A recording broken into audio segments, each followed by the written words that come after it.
Hi, folks, and welcome to the first video in what I hope will be a series about the second law of thermodynamics. This is a general topic that I think I would classify as difficult because it involves some concepts that you got to do a lot of thinking about. And when I think back about my own experience, I was so fortunate to have had a good number of professors who helped guide me through, and in my case, had to do a lot of repetition for things to sink in my head.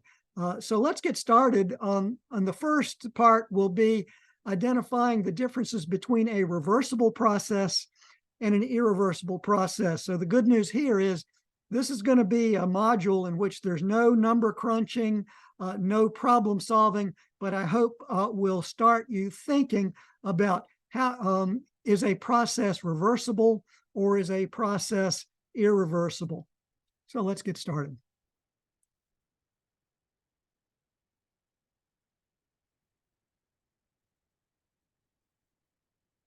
So what do you figure is the difference between what would be called a reversible process and one that would be called irreversible? I'll bet you that already you have a general idea in your mind. You're thinking that's a pretty easy question. Think about how you'd answer that. And so I did find that this is a nice, simple definition, and I found it somewhere other than the textbook. Now, the chances are good that it'll be in your textbook as well. Let's define a reversible process first. Reversible process can be reversed without leaving any trace on the surroundings. And that's the key for us in thermo. It can be reversed without leaving a trace on the surroundings. And here is a good little schematic. We're going to start at state one, the familiar piston and cylinder. We're going to compress this closed system to state two.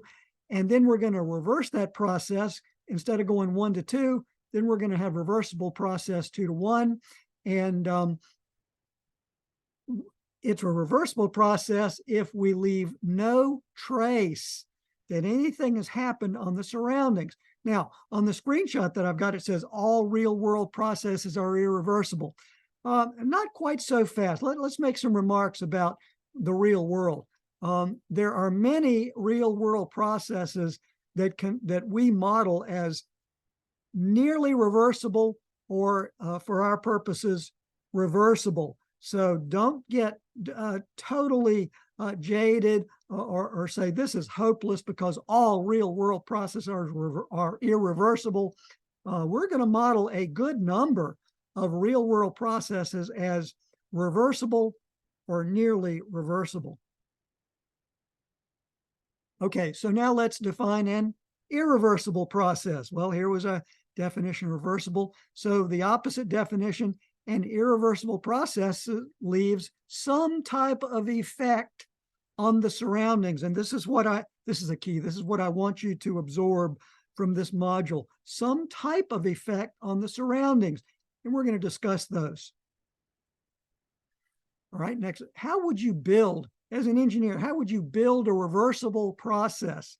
So the initial and final states are identical with no effect on the surroundings. And so here's a little image of how one might build a reversible process. Let's start with the famous piston and cylinder closed system. Sort of the blue represents the closed system material, the gas, okay? And let's see, in our piston, we're going to have a bunch of flat plates sitting on our piston, okay? And another thing we're going to do is we're going to fully insulate our piston and cylinder. Fully insulated, no heat transfer allowed to or from the surroundings. And so at state one, I've got this whole slab or this bunch of plates. Slowly, I'm going to move one of the plates over. And so the gas is going to expand a little bit. I've lifted a weight a little bit, okay? Then I'm going to move another little slab here. So the piston is, gas is going to expand a little more, do a little more work. And I keep doing that sequentially over and over and over again until all my little yellow discs are removed. You can see I've done a bunch of work here. The gas has done a bunch of work on the piston. Okay, a bunch of work got done. Great. Okay, that's process 1 to 2. Now let's see if we can reverse the process. Oh, and I didn't mention, right, that there's no friction between the piston and cylinder, no rust, very smooth operation between the piston and cylinder. And we called that quasi-equilibrium up to now. Now we're going to call it reversible. Now let's reverse the process. Let's slowly start sliding these discs back onto the piston. Okay, and we're going to slowly slide them back on. So we're compressing this gas, compressing the gas. We're doing work on the system, on the closed system, doing work on, okay, until finally we get all of the little slabs back onto the piston and we return exactly to state 1. So that would be a way for us to build a reversible process. Okay, you get the idea? This is all conceptual, and I hope that it gives you sort of an example or a feel for how would we build a reversible process. All right, now we're moving on. I need to communicate to you, and this goes right down the list in your textbook. There are 7 factors that can cause any process to be irreversible. In other words, have an effect on the surroundings. Okay, and so I'm going to go step by step 1 through 7. Could be a bunch of examples. First example, heat transfer across a finite temperature difference is a factor that causes a process to be irreversible. Here's my example. I want to make a pizza. I preheat my oven to 400 degrees. Okay. This heating coil in the oven, when it's on, it's over 1,000 degrees F. It's blazing hot, over 1,000 degrees. So that heating coil heats the air inside our oven to about 400 degrees F. Okay, that 400 degree F air is what cooks our pizza. It's not the coil down here that cooks the pizza. It's the 400 degree F air that's cooking our delicious pizza, and we'll pull it out if we can measure the temperature of the pizza ingredients to be about 160 degrees F. My example, we've used heat transfer across finite temperature differences to cook our pizza. Cooking a pizza would be called an irreversible process. Let's imagine a reverse process. Let's imagine we take a cooked pizza and we put it into the toaster oven, and somehow we would expect that pizza to heat the heating coil up to over 1,000 degrees F. Makes no sense at all. Your common sense tells you that's impossible. So the reverse process, not possible. Okay, next factor, unrestrained expansion. This is really an important one that I don't want to gloss over. I've taken a screenshot out of your textbook to describe an imaginary experiment, one in which you had a homework problem early in the semester on. You had a gas contained in a rigid vessel, but that vessel had a membrane in there, okay, or a rupture disc, okay, and there was a vacuum on the other half of the rigid vessel. And then suddenly someone popped that rupture disc and the gas expanded to cover up that whole volume. That's an example of the expansion of a gas, but we didn't get any work out. And you attack that in your homework problem. Well, let's imagine the reverse process. Let's say the gas had expanded into that whole vessel, and then you needed to take a piston and cylinder and push the gas back to its original pressure and volume and temperature. Okay, that would be the reverse process. So the explanation is this is irreversible because it would take both heat rejection from the gas and work being done on the gas to get back to state 1. Okay, irreversible process. Okay. Example 2, popping a balloon is an example of unrestrained expansion. The gas is contained in the balloon at some pressure above the surroundings pressure.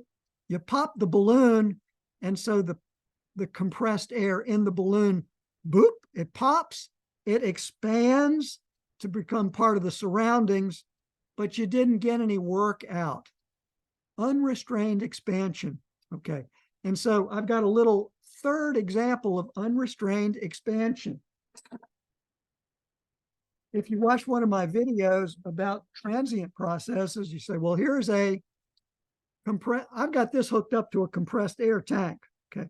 The pressure at the inside of my nozzle, I've got no flow right now.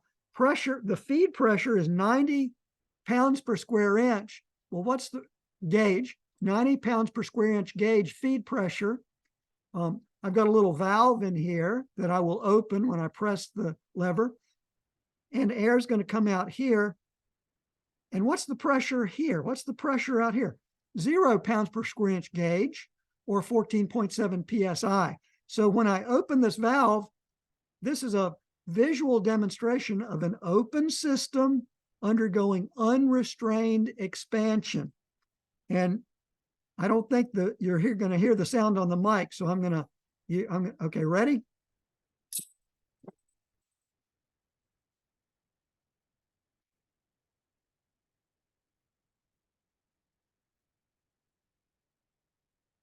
Okay. So that's my demo in the real world of unrestrained expansion. We had a high pressure upstream of the nozzle, high pressure. Okay. Okay. That means low specific volume. Okay. High density. Okay. Lower specific volume. Expansion. Pressure decreases. Expanding. Okay. Well, we didn't get any work out from here, did we? All I did was blow the orange rag around. No work was done. Okay. Other than very little work was done. Okay. So that's third example, unrestrained expansion. Here's another example I want to do to illustrate something similar about unrestrained expansion. Here's a steam turbine, high pressure steam coming into the feed of the turbine, a bunch of turbine blades hooked to a rotating shaft. Work is done, power is output from this open system, output power, and the pressure is dropping from the steam. High pressure steam coming in, low pressure steam going out, and expansion, specific volume increasing. This turbine really does make power, but because industrial steam turbine, this casing would be fully insulated, preventing heat transfer, open system, steady state, steady flow. And so my claim here for this is the design of this steam turbine, the blades would be designed in a less than perfect, less than ideal manner. Okay. And so the conclusion here is this steam turbine in the real world is not getting quite as much power from the steam as could possibly be produced from the steam. So that's what makes this, the unrestrained expansion makes this industrial steam turbine irreversible. Another example, pumping. Let's take the opposite of expansion, pumping. Same idea here is we've got a pump. This is a picture of a classic centrifugal pump. I'd claim that the impeller, here's the impeller of the pump. It's spinning around. It requires power to run this impeller because you're pumping water, okay? Less than ideal design of these pump impeller blades will result in unrestrained expansion. You're coming in with, say, liquid water at atmospheric pressure, and the discharge from this pump is high pressure water, okay? The spinning impeller results in less than reversible compression of the water pressure. So in other words, there's pressure gains within this pumping system that are lost before the pump exit. And so you have to do a little mental exercise, but this is also an example of an irreversible pump, a little less than ideal. And the source of the irreversibility is unrestrained expansion within the pump casing. Okay, now we're moving on to the third reason why processes can be irreversible, and that's called lost opportunity to do work. So here's my example.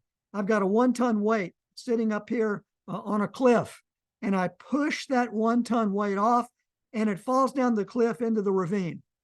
That's irreversible. Why is that irreversible? Well, we have to imagine a reversible process. A reversible process would have been that I had the same 1-ton weight on the cliff, but in this case, I connected the weight to a rope that was wrapped around the shaft of a generator. And when I pushed the 1-ton weight off, the weight would spin the shaft, turn the generator, and then I could charge up a battery. I'd charge it up enough so that I could run the generator in the reverse way in a motor and lift the 1-ton weight back up to put it on top of the cliff. That would be a reversible process. And so lost opportunity to do work, this process is irreversible. This crazy process would be called a reversible process. Now back to the real world, okay? This waterfall is a classic example of an irreversible process. Water is flowing over top of the waterfall, the cliff, okay? Its potential energy is decreasing, okay? But we're not getting any work out of this water. It's just falling over a waterfall. No work, lost opportunity to do work. Here's a real world example of a process that is nearly reversible. It's the Smith Mountain Lake hydroelectric pump storage power project, where we have a second home on Smith Mountain Lake. So this is Smith Mountain Lake. It is 200 feet. The surface of Smith Mountain Lake is 200 feet above Smith Mountain, Leesville Lake. Here's Leesville Lake. And here's a hydroelectric dam. It's hard to see on the sketch, but there are generators where the water flows through the generators, makes electric power. That's when we're producing power. And it does turn out that at night, when the electric power demand is not nearly as high for the US grid, we can take electric power and reverse those generators, have them act as motors, and pump the Leesville Lake water back up into Smith Mountain Lake. Very cool energy storage and energy utilization project that was put into effect by American Electric Power. Okay. Moving on to reason number 4, direct conversion of work to heat. This is a classic baseboard heater that you can buy from Lowe's or Home Depot. You plug it into an electric socket. Remember, you plug something into an electric socket and run it. You let a current flow across a resistor. That's like having work done. Remember, electric power is like work. It's like work, okay? So you're expending energy from the power source. You're allowing current to flow across a resistor. That's exactly what this baseboard heater is, a resistor, and it's turning heat or work directly into heat. Direct conversion of work to heat, okay? Irreversible process. Same process here for cooking our pizza. This is a heating element. We've plugged it into the wall. We're using electric power as work, and we're turning it directly into heat. Direct conversion of work to heat, great example of an irreversible process. So you want to imagine reversing the process. Here's our observed process. You observe it for any electric stove, electric heater, baseboard heater. You've covered this in your circuits class. The proposed reverse process. Imagine heating a resistor. I'm going to add heat to a resistor. That's the reverse process. Do you expect the current to flow backwards and charge up this battery? Absolutely not. Common sense says that's impossible. We're moving along, okay? Factor number 5 is friction, one that everybody is pretty familiar with. Well, here's Tom Hanks, I think, in that movie in which he was stranded on an island and he was trying to figure out how to light a fire. And of course, with his knowledge, he figured out I can utilize friction by rubbing two pieces of wood together. And if I do that long enough, those two pieces of wood will get hot enough to start my fire. Okay. And how many thousands and thousands of years did some sharp person figure out how to do that, how to use an irreversible process to accomplish an objective of making fire. So thousands of years of history shown right here in this example. Now, another example, of course, would be a disc brake. Now, this disc brake is on a test stand and it's glowing red. And so it's demonstrating that the friction between the brake pad and the disc brake, you have enough torque on the shaft, and you can create enough heat through friction to turn that disc brake red. Friction, a very clear and easy to understand source of irreversible processes, because here's my proposed reversible disc brake idea. Imagine heating up a disc brake to red hot and putting it on a shaft. And you have, and then on that shaft, you've wrapped a rope around a weight. And you're going to sit there and hope and pray that that hot disc brake will lift the weight. You'll be waiting forever for that to happen, correct? Your common sense tells you this reverse process is impossible. 6 of 7. Thank you for hanging in here. Mixing is a factor that causes processes to be irreversible. 2 examples. A person simply dumping salt into a glass of tap water, making salt water, a lot like seawater. Okay? That's irreversible. That process of mixing salt and water is irreversible. And on the other side, Bojangles' legendary sweet tea, in which we're mixing sugar with tea water, unsweetened tea water, and we make a mixture that also would be considered an irreversible process. You're making a product that's in great demand, but it's still an irreversible process. Now, sharp engineering students will say, wait a minute, this salty water situation, we know good and well that there are processes on board ships, particularly in the Navy and cruise ships, and also for places that need pure water that are near the sea, like California. There are desalination plants that do, in fact, turn salty water into fresh drinkable water. And there's 2 primary ways to do that. One is the reverse osmosis process. We know that this is technically feasible. We do this.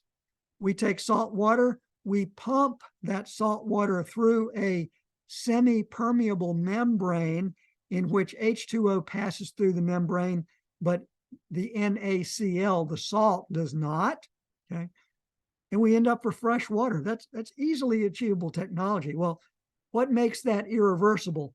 This is an irreversible process because it takes work to push the salt water through the membrane. You say, okay, there's another technology called distillation or desalination by way of distillation, in which we take seawater, we boil it, we boil away the H2O, the NaCl, the salt stays in the solution, okay? And then we follow that boiling process by a condensing process, heat rejection, and we've got fresh water. What makes that irreversible? Well, it requires heat to evaporate the salt water, and it also requires heat rejection to condense the boiled water. So 2 examples of irreversibilities. Okay, so you can unmix salt water, but it's an irreversible process. So both of these processes shown involve making a change to the surroundings. This one in terms of work that had to be invested from the surroundings. This one, heat transfer in a couple of different directions to and from the surroundings. Okay, we've reached the last factor that can cause processes to be irreversible, and that is chemical reactions. And for us mechanical engineers, that would be considered combustion. Combustion is clearly a chemical reaction. My classic one I'm shown is a burner on top of your stove, in which you're taking air and fuel, you're combining those and lighting them off, and the you get exhaust products plus heat, and that's what we're seeking. That's our objective for the process, is to produce heat. Okay, so I think that's clearly, your common sense tells you fuel plus air in a combustion chamber results in exhaust products. You're going to get good at analyzing how much heat is released as a result of this late in this class. Okay, but now let's imagine the reverse process. I turned the image upside down. So the reverse process would be, we're going to take exhaust products from the atmosphere, from somewhere that we've stored exhaust products, and then we're going to add some heat. Okay, instead of getting heat, we're going to add some heat. Okay, and then somehow we're going to magically expect air and fuel to result. And here's my sketch.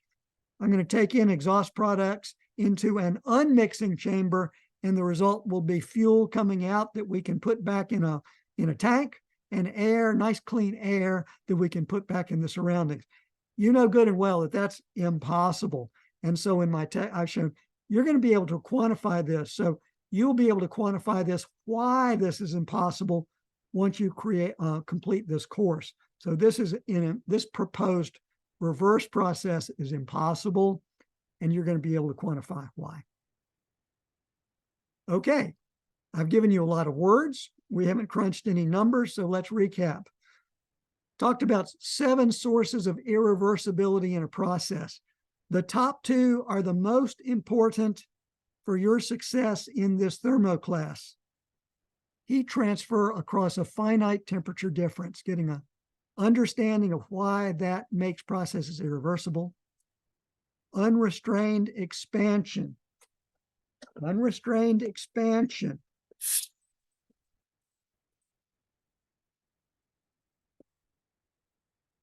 That's going to be the second most important understanding that you have for success in this class.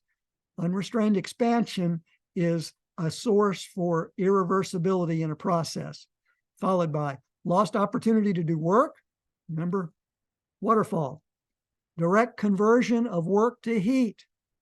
Baseboard heating. Friction. Think about disc brakes. Mixing. Mixing salt with water. Mixing sugar with tea. And combustion, just like you see on your stove or your grill. You're going to take propane or natural gas. You're going to add air. You're going to light it off and get exhaust products. So those 7 things are what make processes irreversible. Okay. I should say, you need to commit all 7 of those to your memory. That's a tall order. And in fact, if I were pressed to do so, I might not be able to rattle off all 7 of those off the top of my head. I could certainly get the first few. I know I could get the first 2. Okay. And friction. Okay. So that's 3 that I know I've got in my head. But don't hesitate then to come back to the video. If you can't get all 7 in your head, at least you got a video to come back to. So I hope that works for you. And thanks for watching, and stay tuned for the next in the series.